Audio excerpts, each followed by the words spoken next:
For more on this story, we can go across to France 24's Mandakini Gahlot standing by in Colombo for us. Mandakini, what is the latest on the investigation so far?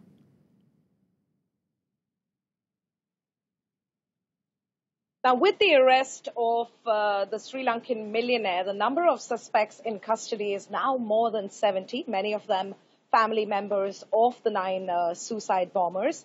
Now, between last night and earlier today, the police raided 5 safe houses across the country, which have now been sealed for forensic investigations, and search operations have been stepped up across Colombo. Now, the police very much believe that there is an ongoing threat. They've just released an hour ago of names and photographs of suspects that are still wanted in connection with this investigation.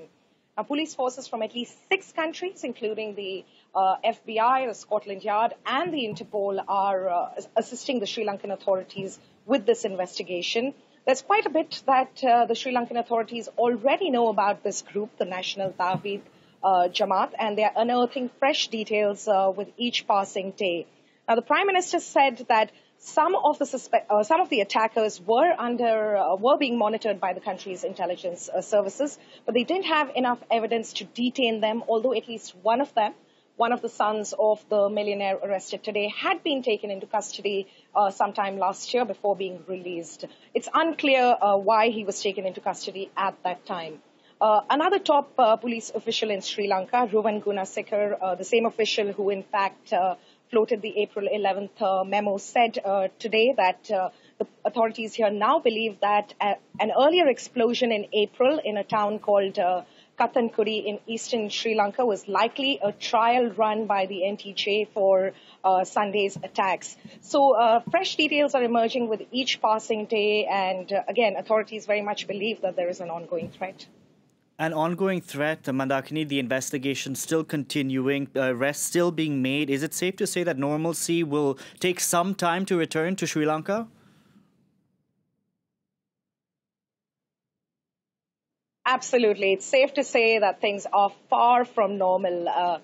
Now, the city Colombo has been under curfew every single night since Sunday's attacks and will go into curfew again in another few hours. Now, the central bank was shut down for a few hours today, and the road leading to the airport was also briefly closed after a bomb threat.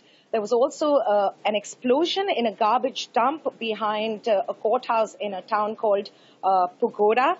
This was not a controlled explosion, the police have said. There were no casualties, but it's unclear really what else is out there yet.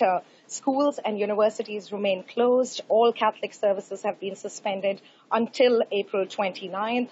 There was a high alert for a few hours earlier today. In fact, our team was in a meeting with the Red Cross when they received a call from the military telling them not to step out of their building for at least 2 hours. So really, the mood is tense. Everyone's jittery. The city resembles a ghost town, particularly as the evening draws closer. Things are very far from normal. Indeed, Mandakini. Thank you very much for that update. Mandakini Gahlot reporting there from Colombo for us.